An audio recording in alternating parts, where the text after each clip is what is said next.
பார்வதி தேவி எல்லாம் உட்காருங்க, எல்லாம் உட்காருங்க, உட்காருங்க, உட்காருங்க, உட்காரு. சிவாபியாம் நம யௌவனாபியாம் பரஸ்பராசக்தம் நகேந்திரகன்யா விரகேதனாபியாம் நமோ நம சங்கர பார்வதிபியாம். ஸ்ருதி ஸ்மிருதி புராணானாம் ஆனந்த கருணாலயம் நமாமி பகவத்பாத சங்கரம் லோகசங்கரம். அபார கருணாசிந்தும் ஞானதம் சாந்த ரூபியம் ஸ்ரீ சந்திரசேகர குரு பிரணாமி மூலாந்தகம். பரித்யஜ்ய மௌனம் வடாதஸ்திக பிரஜன் பாரதஸ்ய பிரதேசம் மதுசேந்திவாச்சா ஜனான் தர்மமார்கே நயன் ஸ்ரீ ஜெயேந்திரோ குருபாதி சித்தே தேவே தேஹே ச தேசே ச பக்த்யாரோக்ய சுகப்ரதம் புத பாவன சேவியந்தம் ஸ்ரீ ஜெயேந்திரம் நமாம்யஹம். சதாசிவ சமாரம்பாம் சங்கராச்சாரிய மத்தியமாம் அஸ்மதாச்சாரிய பர்யந்தாம் வந்தே குரு பரம்பராம். நமச்சிவாய வாழ்க, நாமந்தான் வாழ்க, இணைப்பதும் எங்கெங்கும் நீங்களாம் தான் வாழ்க. இன்னைக்கு விழுப்புரத்துக்கு வந்திருக்கோம். நாளை காலம்பரம் இங்கிருந்து சாத்துர்மாசிய சங்கல்பத்துக்காக காஞ்சிபுரத்துக்கு போயிருக்கோம். அதுக்கு இங்கே வந்திருக்கோம். இன்றைய தினம் நம்முடைய புதுப்பெரியவர்களுடைய ஜெயந்தி விழா, அடுத்த நட்சத்திரம்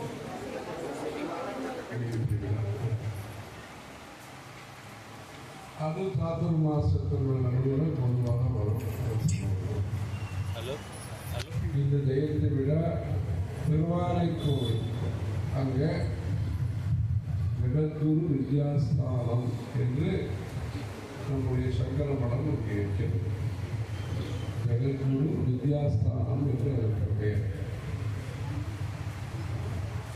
பல நூற்றாண்டுகளாக அந்த இடத்திலே நம்முடைய இந்து சமயத்தினுடைய தர்மத்தினுடைய சனாதன தர்மத்தினுடைய வளர்ச்சிக்காக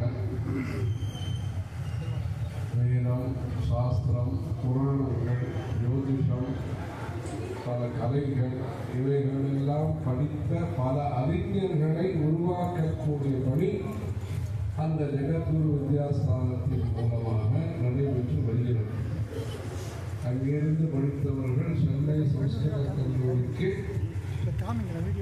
சிறப்பு பேராசிரியர்களாக, வித்வான்களாக சென்று பணியாற்றியிருக்கிறார்கள். அங்கு இருக்கக்கூடிய ஜம்புகேஸ்வர சுவாமி, அகிலாண்டேஸ்வரி அம்பாள் சமேத ஜம்புகேஸ்வர சுவாமியினுடைய ஆடங்க பிரதிஷ்டை. ஆதிசங்கரர் எப்படி காஞ்சிபுரத்திலே காமாட்சி அம்பாளுடைய சன்னதியிலே ஸ்ரீசக்கரத்தை ஸ்தாபிதம் செய்தாரோ, அந்த சமயத்திலேயே யாத்திரையாக ஜம்புகேஸ்வரம் பஞ்சபூத ஸ்தலத்திலே ஒன்றான நாவல் மரம் ஸ்தல விருட்சமாக இருக்கிறது. அந்த இடத்திலே யானை பூஜை செய்த அந்த கோவில், சிலந்தி பூஜை செய்த கோவில், ராஜா பூஜை செய்த கோவில், கோச்செங்கல் சோழன் என்று ஒருவர். அது பூர்வ ஜென்மாவுடைய ஞாபகம்லாம் வந்து அதனால யானை ஏறா திருப்பணின்னு பேர். அதனால இந்த கற்பகிரகம்லாம் ரொம்ப குடிஞ்சி போகும். பொதுவாகவே இறைவனுடைய சன்னிதானத்துக்கு போகும்போது வழக்கத்தோடு போகணும். இங்கே அப்படி ஒரு அமைப்பு, கோவில் கட்டி அமைப்பு. அது மாதிரி பல கோவில்கள் இருக்கு. தஞ்சாவூர் பகுதியிலே யானை ஏறார் திருப்பணி என்று கொடுத்த நம்முடைய காஞ்சி பெரியவர்கள் நமக்கு இந்த கதையெல்லாம் சொல்லுவோம். கதை வரலாறுலாம் நமக்கு முக்கியமாக சொல்வது அவர் சொல்லிக் கொடுத்துருப்பாங்க. இப்படி அந்த திருவானைக்கோவிலே இந்த ஊரிலே பிறந்து நமக்கெல்லாம் அருளாட்சி வழங்கியதோடு வெளிநாட்டு அன்பர்களுக்கும் வேதாந்த தத்துவ சாஸ்திரத்தை தெரியப்படுத்திய பால்புண்டன் போன்ற வெளிநாட்டு அன்பர்களுக்கும் அத்வைதம் தத்துவஞானம் என்பது முக்கியம் என்பதை சொல்லிக் கொடுத்த நம்முடைய காந்தி பெரியவர்கள் 13 வயசிலே கலவையிலே அவர்கள் பொறுப்புக்கு வந்த புதிய சந்தர்ப்பத்திலே 2 வருஷத்துக்குள்ளாக 1909 வருஷம் 7ஆம் வருஷம் பட்டத்தை பெற்றார்கள். 1909 வருஷம் 15 வயசுல அந்த அகிலாண்டேஸ்வரி அம்மனுக்கு நாடகம் கொடுத்து அது தலைமுறையாக அந்த நாடக பிரதிஷ்டை விழா நடைபெற்று வருகிறது. 1970 நம்முடைய பொதுப்பெரியவர்களுக்கு அவர்கள் யாத்திரை செய்வதற்காக முதல்ல நம்முடைய காஞ்சி பெரியவர்கள் சொல்லி அனுப்பி வைத்த முதல் யாத்திரை திருவானைக்கோவில் யாத்திரை. முதல்ல அதுவரையில 1954 வருஷத்திலிருந்து 69ஆம் வருஷம் முடிய அவர்களுடைய இருந்து நிதி நியமம் நிர்வாகம் அந்த 3ஐயும் அவர்கள் தெரிந்து அதற்காக சிறப்பான பயிற்சிகள் ஒரு சில காலங்கள் அவர் பெரியவர் பொது பெரியவர்கள் தான் பேசுவாங்க. அப்படின்னா நிர்வாகம் எல்லாமே இவர் வழியாக தான் சொல்லுவார். அவருடைய எண்ணம் எல்லாத்தையும் இவர் சொல்லுவார், மற்றவர் சொல்லுவார். அப்படி இளையாத்தங்குடி என்று ஒரு ஊர் இருக்கிறது புதுக்கோட்டை பக்கத்தில். அங்கே அது போன்ற சிறப்பு பயிற்சியை நாம் படித்து பல பணிவிடைகளை பொது பெரியவர்கள் செய்திருக்கிறார். அது போன்ற ஒரு தயாரிப்பு என்பது அது போன்ற லோகத்திற்கு பரிச்சயப்படுத்துவது அறிமுகப்படுத்துவது என்பது ஒரு சிறப்பான வரலாறு. பொது பெரியவர் அப்படிங்கிற ஒரு ஏற்பாட்டை அவர் செய்து இங்கிருந்து ஆந்திர மாநிலத்திற்கு அழைத்து சென்று 1937ஆம் வருஷம் அவர்கள் எந்த ஊருக்கெல்லாம் சஞ்சாரம் செய்தார்களோ கிருஷ்ணா கோதாவரி மாவட்டத்திற்கெல்லாம் அழைத்து சென்று 3 வருஷங்கள் ஆந்திர மாநிலத்திலே பொதுமக்கள் மத்தியிலே தர்ம பிரச்சாரத்திலே ஈடுபடுத்தி அதுக்கப்புறமா 1970ஆம் வருஷம் இங்கே வந்து தனியாக ஒரு காஞ்சிபுரத்தில் இருக்கிறது. இவங்க சஞ்சாரம் பண்ணது. அப்படி வந்த பொழுது முதலாக அவர்கள் செய்த தனியான இந்த கும்பாபிஷேகம் திருவானைக்கோவில் கும்பாபிஷேகம். அந்த திருவானைக்கோவிலே அவர்கள் வேதத்தினுடைய மேற்படிப்புகளை படித்தார். சிவாகர் சபாபதி அந்த திருவிடை மருதூர் என்று இங்கிருந்து அந்த திருவிடை மருதூர் என்று மத்தியாஞ்சலம் என்று இருக்கிறது. அந்த இடத்திலே நம்முடைய மகா பெரியவர்களுடைய பூர்வாசிரியர் தம்பி அவர் இங்கே கொஞ்ச நாள் இருந்திருக்கிறவர் குஞ்சு சாஸ்திரிகள் அப்படி இருக்கிறது. அவர் கடைசி தம்பியவர் வேதம் படித்தவர். அவரிடத்திலே நம்முடைய பொது பெரியவர்களை வேதம் படிக்க வைத்தார். ஆக சந்நியாசம் அளிப்பதற்கு முன்பாகவே அவர்களுக்கு அந்த ஆன்மீக தயாரிப்பை அப்பத்திலிருந்து காமாட்சி அம்மனுடைய கும்பாபிஷேகத்தை நம்முடைய காஞ்சி மகாபெரியவர்கள் 1944ஆம் வருஷம் நடத்தினார். திருப்பணி செய்து கும்பாபிஷேகம் நடத்தினார்கள். அதற்கு பிறகு சஹஸ்ரநாம மாலை என்று தங்கத்திலே ஒவ்வொரு நாமாவும் லலிதா சஹஸ்ரநாமமும் ஒரு பௌர்ணமி குறைச்சதுனால அந்த பிரத்யேகமான மாலையை தயார் செய்து காமாட்சி அம்பாளுக்கு சமர்ப்பணம் செய்தார். அதுக்கெல்லாம் ஏம சுப்பலட்சுமி போன்றவர்கள்லாம் அவர்கள் அந்த வழியெல்லாம் கொடுத்து அந்த மாதிரி அந்த லலிதா சஹஸ்ரநாமம் மாதிரி சிறப்பாக செய்யப்பட்டு அதில் ஒவ்வொரு காசுலையும் அந்த ஸ்ரீமாத்திரையினமாக ஆரம்பித்து 3 சாசனமும் அப்படி சிறப்பாக செய்யப்பட்டிருக்கிறது. அது காட்சி மாவட்டங்கள் மூலமாக காமாட்சி செய்யும். அந்த கும்பாபிஷேகம் 44ஆம் வருஷம் நடக்கும் பொழுது வேதம் வைக்கப்பட்டது.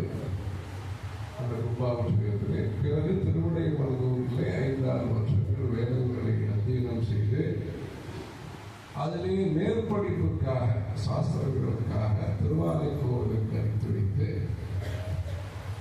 அங்கேயே அல்லூர் என்று ஒரு ஊர் இருக்கிறது. அந்த கிராமத்திலேயும் ஒருத்தர் வித்வான் இருந்தார்.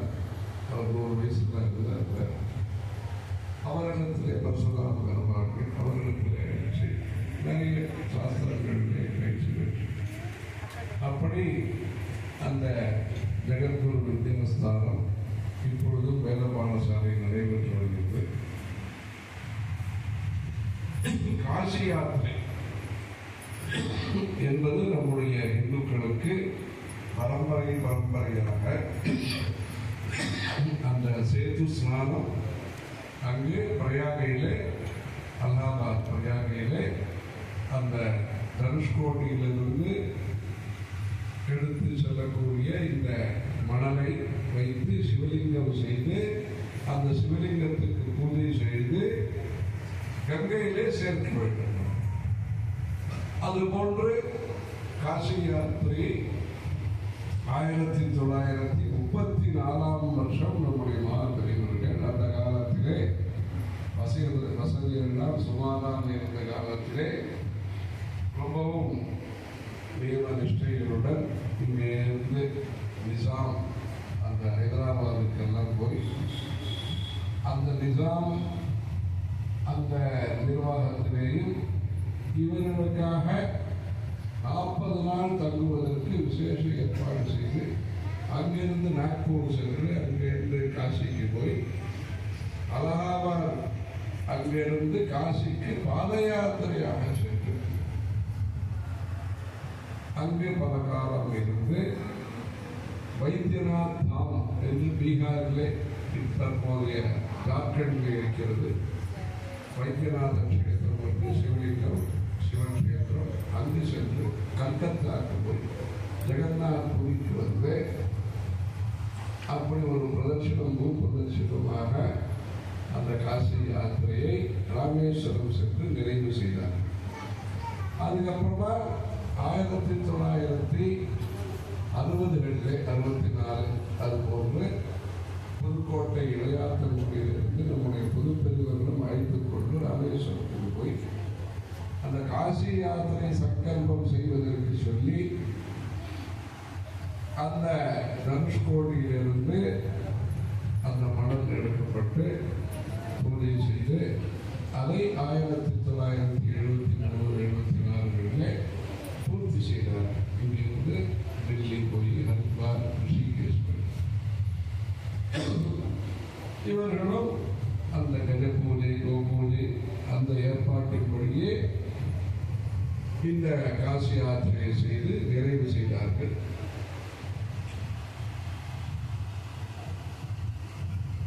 ஒரு 3 வருஷத்திற்கு முன்பாக அந்த தனுஷ்கோடியிலே பூஜை செய்யப்பட்டது. போன வருஷம் ஆஷாட சுக்ல ஏகாதசி என்று பிரயாகை அந்த அலகாபாத் பிரயாகையிலே இந்த தனுஷ்கோடியிலே பூஜை செய்த அந்த மணலிலே சிவலிங்கம் அந்த பேரு எல்லாத்தையும் வச்சு பிடிச்சி அங்கே இருக்கக்கூடிய மரபுப்படி அதுக்கெல்லாம் சோழசோபச்சாரம் எல்லாம் பண்ணி அது கங்கையில் சேர்த்து அந்த ஏகாதசி என்று 3 குடங்களிலே அந்த கங்கா தீர்த்தம் சேர்த்து கலசத்தில் வைக்கப்பட்டு காசியிலே பூஜைகள் எல்லாம் இருந்து அந்த கங்கா தீர்த்தம் இந்த திருவானைக்கோவில் சஹஸ்ரநாமம், விஷ்ணு சஹஸ்ரநாமம், கணபதி சஹஸ்ரநாமம், லலிதா சஹஸ்ரநாமம் போன்று கங்கை அம்மனுக்கு சஹஸ்ரநாமம் இருக்கு. அது இவ்வளோ சீக்கிரம் கங்கை காட்சியெல்லாம் உடனே போயிட்டு வர முடியும்னு அப்படிலாம் நினச்சி பார்க்கல. கங்கை அம்மன் கோவில் திருப்பதியில் இருக்கு. அங்கே கும்பாபிஷேகத்துக்கு வரையிலான்னு கூப்பிட்டாங்க. ஒரு 16 கோடி ரூபாய் செலவு பண்ணி அங்கேயே காஞ்சி பெரியவர்கள் பெயரிலே சந்திரசேகரே மார்க்கம் என்பதான புதியதாக ஒரு ரோடு எல்லாம் கட்டி அதற்கு திறப்பு விழாவெல்லாம் அங்கே இருக்கக்கூடியவர்கள் செய்தார்கள். அந்த ஒரு எம்எல்ஏ அது பண்ணாங்க. புதுசாக ஒரு ரோடு அதுக்கு பேர் வைக்க எடுக்கும்போது 2 ரோடு, ஒன்று தொண்டைமான் சக்கரவர்த்தி, ஒரு திருமலை வெங்கடேஸ்வர சுவாமிக்கு நிறைய பண்ணியிருக்கிறது. அடுத்தது நம்ம காஞ்சி பெரியவர்களுடைய பெயரில் ஒரு ரோடு திறப்பு விழா செய்தார். அது கூப்பிட்டாங்க, அதுக்கு போயிருக்கோம். கங்கை அம்மன் கோவில் கும்பாபிஷேகம். சரி, அதுக்கப்புறமா அந்த ஏதோ ஒரு யோகம் அது வரைக்கும் சென்று வருவதற்கு கங்கை அம்மன் கோவில் கும்பாபிஷேகம். அது வரைக்கும் காசியிலே சிறப்பாக சாத்துர் மாசத்திற்கான ஏற்பாடு 3 மாதம், சாதாரணமாக 2 மாதம், அதிக மாதம் என்று போன வருஷம் பஞ்சாங்கப்படி சில வருஷத்திற்கு ஒரு முறை சிராவண மாதம் ஆவணி மாதம் 2 மாதமாக வந்தது. 8 சோமவாரங்கள், 8 சோமவாரங்களும் அந்த காசியிலே எங்கெல்லோ தூரத்திலிருந்து காவடியிலே கங்கா தீர்த்தம் கொண்டு வந்து மக்கள்லாம் அந்த உற்சாகம் பற்றி அவ்வளவு சிறப்பாக அந்த 90 நாளைக்கு கச்சேரி, பஜனை, உபன்யாசம், ஹோமங்கள், நிறைய சத்சங்கங்கள், இப்படி அந்த கங்கை கரையில் காசி ராஜாவுடைய அந்த பழைய அரண்மனை அந்த இடத்துல இவ்வளவு ஏற்பாட்டையும் லட்சம் மோதக போகும். அதுக்காக விசேஷமாக நம்முடைய இங்கிருந்து வித்வான்கள்லாம் வந்து சத்தையாக நடத்தி கொடுத்து அந்த இடத்துல அவங்க ஏற்பாடு பண்ணுறதுன்னா ரொம்ப முயற்சி தேவை. கங்கைக்கரையில் நித்தியம் 10,000 ஹோமங்கள்லாம் பண்ணி விசேஷமாக அதிருத்ரம், சகஸ்ர செட்டி 100க்கும் மேற்பட்டவர்கள் இங்கிருந்து வேதம் படித்தவர்களுக்கு நன்றாக நடத்தினார்கள். அப்படி அந்த காசியிலே இருக்கக்கூடிய காலத்திலே வடநாட்டை சார்ந்தவர்களுக்கும் நமக்கும் கலாச்சார உறவு வலுப்படும். பஞ்சாபியை சேர்ந்தவர்கள், ராஜஸ்தானை சார்ந்தவர்கள், பெங்காலை சார்ந்தவர்கள், இப்படி பல மாநிலத்தை சார்ந்தவர்களும் ஒவ்வொரு நாள் வந்து அவர்களோடு கலாச்சாரத்தை வளர்ப்பது எப்படி, தர்மத்தை வளர்ப்பது எப்படி என்றெல்லாம் அந்த சபையெல்லாம் நடந்து விசேஷமாக பஞ்சாங்க சதஸ் 15 மாநிலத்திலிருந்து அங்கு காசியில் கலந்து கொண்டார்கள். ஒடிசா, ராஜஸ்தான், பல ஊர்கள் இருந்து வந்து கலந்து கொண்டார்கள். இப்படி சிறப்பாக அங்கு ஏற்பாடு செய்தார்கள். அது முடிந்தவுடனே ஸ்ரீசைலத்துக்கு வந்து ஸ்ரீசைலே மல்லிகார்ஜுனம் 12 ஜோதிர்லிங்கத்திலே அது முக்கியமான ஜோதிர்லிங்கம். பிரமராம்பா சமேத மல்லிகார்ஜுன். அந்த பிரமராம்பா அஷ்டகம் என்றே ஆதிசங்கரர் எழுதியிருக்கிறார். ஆதிசங்கரர் தவம் செய்த இடம். அவங்களுக்கு போனார், இங்கே ஸ்ரீசைலத்தை தபஸ் பண்ணார். அந்த ஸ்ரீசைலத்தை தபஸ் பண்ண இடத்தை நம்முடைய காஞ்சி பெரியவர்கள் கண்டுபிடித்தார். அங்கே கண்டுபிடிச்சு அங்கேயே உட்காந்துட்டார். அதுக்கப்புறமா புதுப்படிவா எல்லாம் சொல்லி அதுக்கப்புறம் நீங்கள் வரணும், யாத்திரைலாம் வரணும்னு சொல்லி அதுக்கப்புறமா வந்தார். அந்த இடத்துல அந்த ஸ்ரீசைலத்திலே செல்பவர்கள் ஆதிசங்கர தவம் செய்த இடத்தையும் பார்க்கணும். பாலதாரா, பஞ்சதாரா என்று இருக்கிறது. அந்த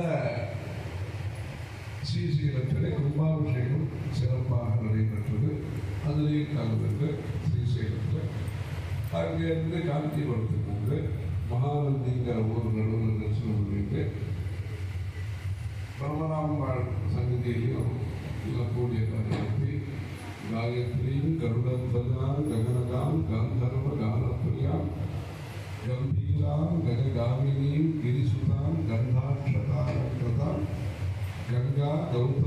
கங்க சம்முத பதாம் காம் கௌதமி கோமதி ஸ்ரீசைலஸ்தலவாசினி பகவதி ஸ்ரீமாதரம் பாவையே என்பதாக பிரபலாம்பா அஷ்டகம் என்று ஆதிசங்கர் எழுதியிருக்கிறார். அந்த பிரபலாம்பா தரிசனம் எல்லாம் செய்து காஞ்சிபுரம் வந்தப்போ இந்த ராமேஸ்வரம் வந்து பூர்த்தி பண்ணும். அது அந்த சம்பிரதாயம், இந்த கங்கா யாத்திரையினுடைய சம்பிரதாயம். அதன்படி ராமேஸ்வரத்திற்கு யாத்திரை அமைந்தது. இன்னும் விசேஷம்னா இன்றைய ஆஷாட சுக்ல ஏகாதசி என்று அந்த தனுஷ்கோடி பூஜை கங்கையிலே நடத்தப்பட்டதோ, கங்கா தீர்த்தம் எடுக்கப்பட்டதோ, அதே ஆஷாட ஏகாதசி என்று ராமநாத சுவாமிக்கு கங்காபிஷேகம் நடைபெற்று அப்படி சிறப்பாக அந்த சம்பத்சர அபிஷேகம் என்று சொல்வார்கள். அது போன்று ஒரே நாளாக வந்தது அது ஈஸ்வர அனுகிரகம். அப்படி விசேஷமான நன்றான எல்லோரும் அதை நடத்தி கொடுத்திருக்கிறார்கள். அப்படி அதை முடித்து வியாச பூஜை என்பதை திருவானைக்கோவிலே செய்து அது இன்றைய தினம் நம்முடைய பொதுப்பெரியவர்கள் அவர்கள் படித்த போது எனக்கு ஒரு வித்தியாசம். அதனால அங்கேயே நடத்தினால் அது பொருத்தமாக இருக்கும் என்பதனால அந்த பாத பூஜைகள்லாம் நடத்தி அந்த முடிச்ச கைகளோட மாதவர்கள் பிறந்த இடமான இந்த ஒழுங்கு உங்கள் இருந்து ஒரே நாட்டிலே இன்றைய தினம் இது நடந்திருக்கிறது. இரண்டு பெரியவர்களுடைய அருளாசி பெற்ற ஊராக இந்த விழுப்புரம் இருக்கிறது. அவர்கள் வளர்ந்தது, இவர்கள் சின்ன வயதிலே வளர்ந்தது. இப்படி இந்த மீனொன்று பக்கத்தில் இருக்கு, அதுவும் படிக்கிறோம். இப்படி இரண்டு பெரியவர்களுடைய வாழ்க்கையிலே முக்கியமான இடம் பிடித்த இந்த விழுப்புரத்திலே பல்வேறு தர்மங்களை நீங்கள் செய்து வருகிறீர்கள். பாடசாலையும் வளர்ந்து வருகிறது. ஒரு காலத்திலே நிறைய பேர் இருந்தார்கள். அப்புறம் நடுவில் கொஞ்சம் கம்மியாக மறுபடியும் இந்த தர்மங்கிறது இந்த காலகட்டத்திலே சென்னையை தாண்டி இவ்வளவு வித்தியார்த்திகள் இருப்பது அது விசேஷம். அது ஒன்று. ஆக இது பாடசாலையில் சிறப்பான முறையிலே நடந்து கொண்டு வருகிறது. நம்முடைய ஆடிட்டர் அனந்தராமன், நம்முடைய மாணவ ரமேஷ் இவர்களெல்லாம் நன்றாக அதை செய்து அந்த பண்டெல்லாம் தயார் பண்ணி அதுக்காக சிறப்பான ஏற்பாட்டை செய்திருக்கிறார்கள். பள்ளிக்கூடமும் நல்ல முறையிலே மேலும் கட்டுவதற்காக காமப்போட்டி ஓடியிருக்கிற ஸ்கூல் அதுவும் நன்றாக அதற்காக ஏற்பாடுகள் நடந்து கொண்டிருக்கிறது. ஆகவே வித்யா, வைத்தியம், வேதம் இந்த மூன்றும் சிறப்பாக சேவை செய்யக்கூடிய இடமாக இந்த விழுப்புரம் சங்கரமடம் நன்றாக வளர்ந்து வருகிறது.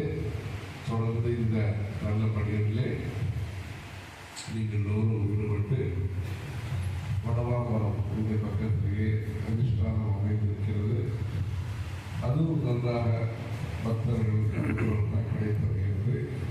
இப்படி இந்த விழுப்புரம் பிரதேசமானது காஞ்சிபுரத்தோடு இருக்கக்கூடிய அந்த ஆன்மீக தொடர்பை மேன்மேலும் வலுப்படுத்திக் கொண்டு இங்கே நிறைய நிகழ்ச்சிகளாக நடந்திருக்கு. இந்த மண்டபத்தை நன்றாக பக்தர்கள் இது போன்ற பெங்காலுக்கு போய் அதெல்லாம் இந்த மாணவர்களுடைய பிம்பம் எல்லாத்தையும் நன்றாக பண்ணி படங்கள்லாம் வைத்து நன்றாக செய்திருக்கிறார்கள். கேட்டோம் நம்ம நாட்டியாகிறது உங்களுக்கு பரவாயில்ல, கிளம்பும் போது கொஞ்சம் நேரம் இருக்கிறது. இந்த இடம் மாறினதில் காந்தியை மறந்துறது திருவானைக்காவலில் பண்ணும் பொழுது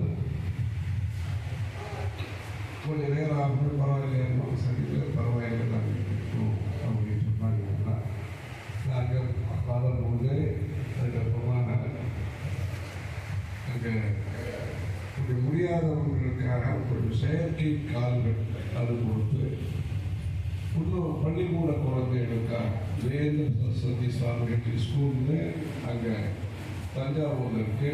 இங்கேயும் இங்கே ஜனார்தன் ரெட்டியார் குடும்பம் மூலமாக இங்கேயும் ஜெய சரஸ்வதி சுவாமி ஸ்கூல் நல்ல விரிவாக நன்றாக நடந்து கொண்டிருக்கிறது. அப்படி அந்த ஸ்கூல்லேருந்து அங்கே இருந்து தஞ்சாவூர்லேருந்து மாணவர்கள்லாம் வந்து அந்த நிகழ்ச்சி நடந்தது. இங்கேயும் சிறப்பாக பலரும்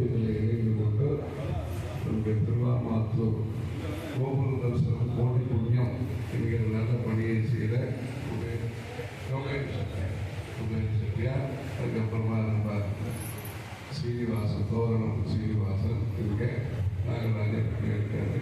இங்கே பாண்டிச்சேரி இங்கேருந்து நம்முடைய சபாபதி அவர்கள், சபாநாயகராக இருந்த சபாபதி அவர்கள், அவர் எல்லா பிள்ளைகளில் ராமன் ராமன் ராமன் ராமன் சொல்லி அவரும் அந்த ஊரில் கும்பாபிஷேகத்துக்கெல்லாம் தயார் பண்ணிட்டு இருக்காரு. ஒவ்வொரு திருப்பதியும் ஒவ்வொரு கோயிலுக்கும் திருப்பதி கும்பாபிஷேகம் நடத்திட்டு இருக்காரு. புரட்டாசி மாதம் திருப்பதி தரிசனம், காஞ்சிபுரம் தரிசனம் அதை வழக்கமாக வைத்துக் கொண்டிருக்கிறார். இப்படி இன்றைய தினம் எல்லோரும் சேர்ந்து, பொதுமக்கள் அனைவரும் சேர்ந்து இந்த நல்ல நிகழ்ச்சியை நடத்தி கொண்டிருக்கிறீர்கள். தொடர்ந்து இது போன்ற நல்ல பணிகள் மூலமாக நம்முடைய தேசத்திலே இருக்கக்கூடிய அந்த பாரம்பரியமான வழக்கமான அந்த கங்கா யாத்திரை என்பதை அங்கங்கே நம்ம வியாபாரத்திற்காகவும் ஊர் பார்க்கறதுக்காகவும் போய் பார்க்கறது வேறு. வாழ்க்கையில நாம் செய்ய வேண்டிய இந்த கங்கா யாத்திரையை அவர்களுக்கு கிடைக்கக்கூடிய வாய்ப்பை உபயோகப்படுத்திக் கொண்டு நல்ல முறையில் இந்த கங்கா யாத்திரையை செய்து விஸ்வநாதர், ராமநாதர், அங்கே காசியில் விஸ்வநாதர், ராமேஸ்வரத்தில் ராமநாதர், அந்த இரண்டையும் தரிசனம் செய்து கொண்டு நல்ல ஏற்பாடு. விஸ்வநாதர் அங்கே காசி கோவிலையும் நிறைய வசதியெல்லாம் வந்துருக்கு. நாம் தங்கியிருந்தபோது பிரதோஷம் பூஜையெல்லாம் ஆரம்பிக்கணும்னு சொன்னோம். அங்கே பெரிய நந்தி இருக்கு, அந்த நந்திக்கு அந்த பிரதோஷம்லாம் ஆரம்பித்தாங்க. இப்போ தேவஸ்தானம் மூலமாகவே அந்த பிரதோஷ பூஜையும் அவர்கள் ஏற்றுக்கொண்டு அவர் நடத்த ஆரம்பித்திருக்கிறார்கள். அப்படி நல்ல பக்தியும் வளர்ந்து கொண்டிருக்கிறது, வசதியும் அங்கு வளர்ந்து கொண்டிருக்கிறது. அங்கேருந்து முராரி பாபு நிறைய 10,000கணக்கான மக்களுக்கெல்லாம் பசங்கள் சொல்லி தர்ம பிரச்சாரம் செய்தவர். அவர் முந்தானேற்று குரு பூர்ணிமைக்காக பேசினார். அவர் நம்முடைய பொதுப்பதிவுகளை பற்றி ஹிந்தியிலே முஸ்குராத்தே, அதாவது எப்பொழுதும் பொதுமக்களோடு இருப்பவர் அப்படின்றதாக அந்த அளவுக்கு வடநாட்டிலே நம்முடைய தென்னாட்டினுடைய பெருமையை பரப்பியவர்கள் நம்முடைய தேசம் சொல்லியிருப்பார்.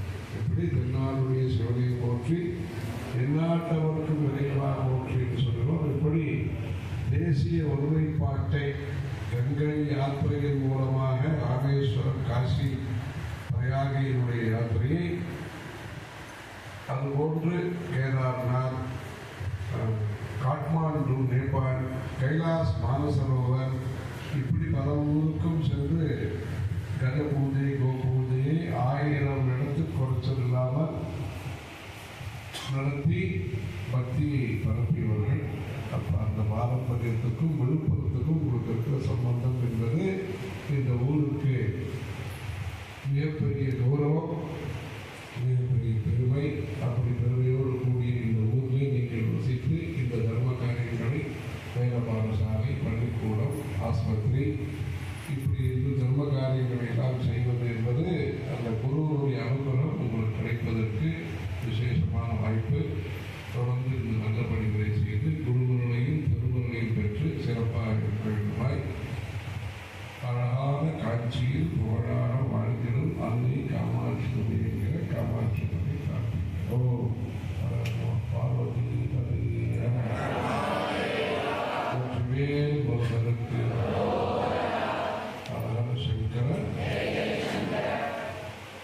ரெண்டு 3 மாதம் அந்த காஞ்சிபுரம் பக்கத்தில் இருப்போம். அதுக்கப்புறமா மறுபடியும் இங்கே திருவாலை கோவில் வருவதற்கு வாய்ப்பு இருக்கிறது.